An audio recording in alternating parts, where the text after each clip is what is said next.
que ça veut dire que vous comptez en effet ne pas terminer votre mandat et partir avant la fin? Non, mais écoutez, le temps nous dira. Moi, ce que je veux, c'est travailler à la stabilité de ce pays, à la sécurité des Ivoiriens, au bien-être des Ivoiriens, avec une équipe de jeunes.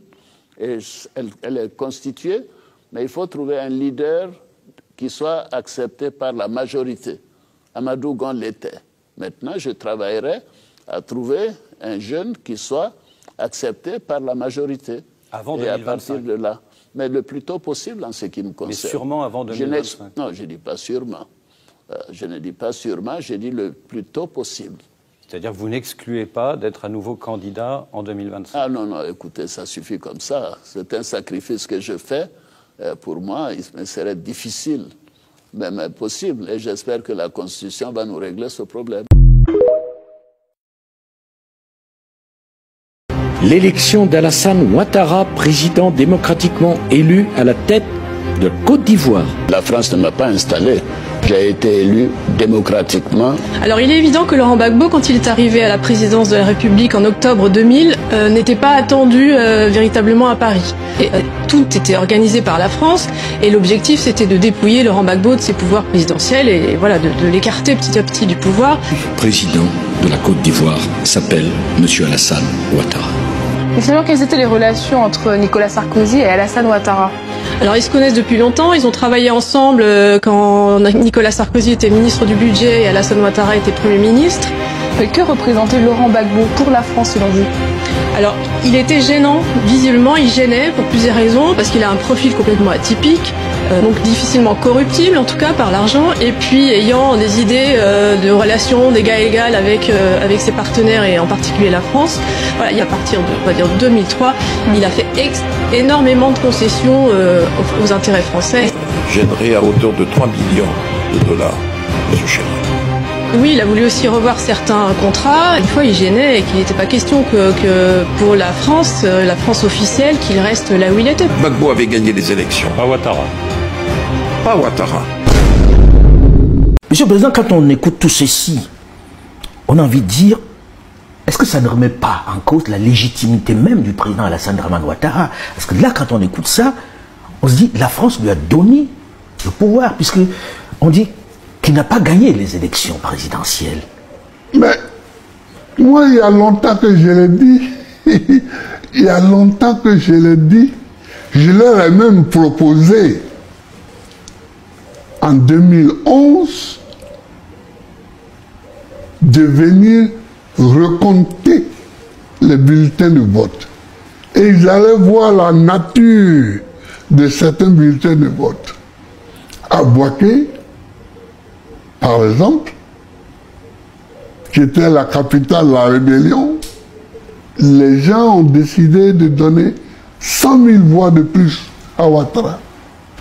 Ces gens, vous les connaissez? Est-ce que oui, vous avez eu des éléments palpables? Bien sûr.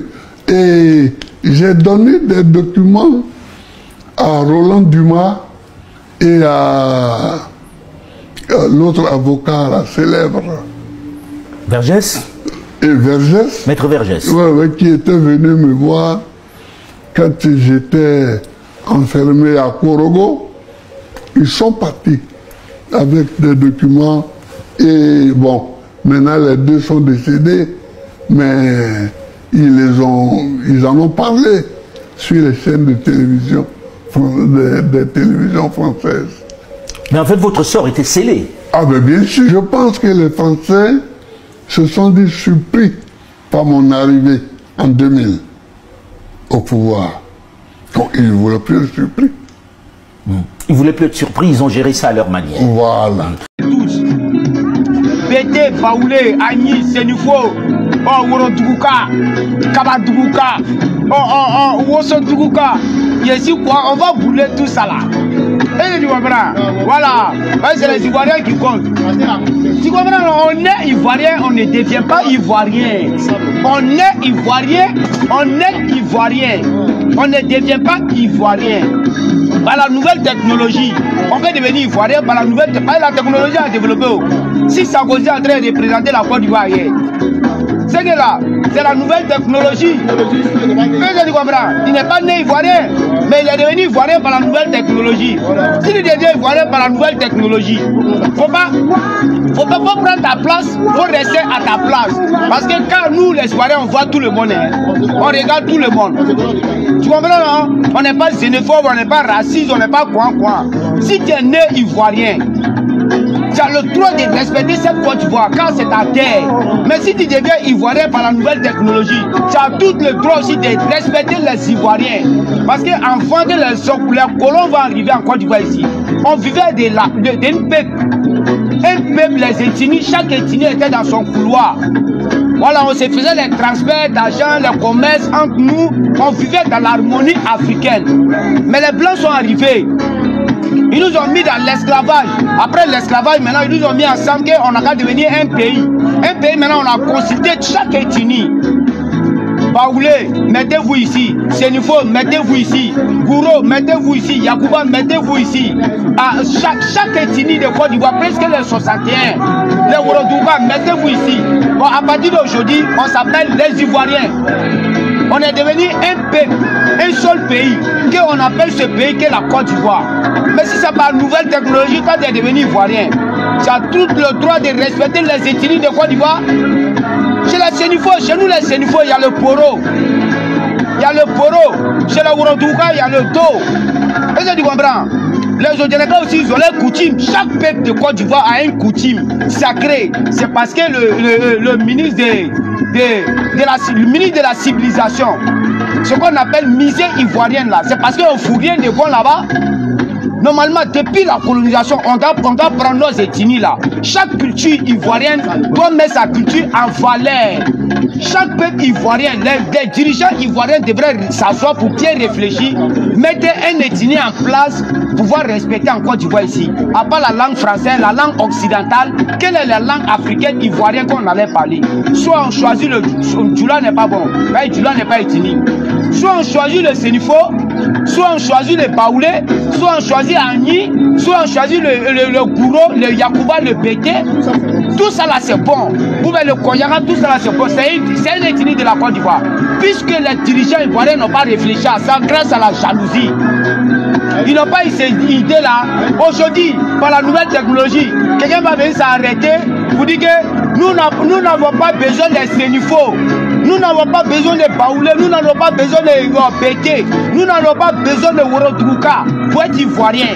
Et tu es champion, tu as mal parlé, hein.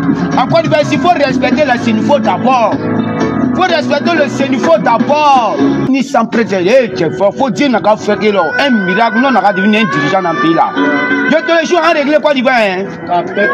On va régler la Côte d'Ivoire. Un blanc peut jamais devenir ivoirien, un Libanais peut jamais devenir ivoirien. Ça, c'est pas xénophobie. Hein. Colo même, un Libanais peut jamais devenir ivoirien. Même métis, il n'y a pas ça en Côte d'Ivoire. Sinon, on ne veut pas. Hein. Métis entre africain et blanc, non, on ne veut pas ça. Hein. Voilà, Colo, soit tu es un ivoirien propre, là tu es ivoirien. Si tu es né, si tu dois ça, là tu es ivoirien. On est d'accord avec tout le monde. Tu comprends, non? On est d'accord avec tout le monde, hein? Quel que soit ton pays, tu peux devenir ivoirien. Voilà, mais quand tu travailles sur le compte de l'État ivoirien, sur l'intérêt du peuple ivoirien, là tu es ivoirien.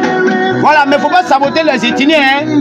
C'est les ethnies de Côte d'Ivoire qui ont construit la Côte d'Ivoire. C'est les ethnies de Côte d'Ivoire qui ont construit la Côte d'Ivoire. C'est quoi de ça aujourd'hui on est ivoirien. Ça ne veut pas dire qu'on est ivoirien, hein? D'autres pensent que quand on dit ivoirien, là, c'est pas ivoirien, on voit, hein? On voit, hein? Voilà, ils n'ont pas respecté le peuple ivoirien. Voilà.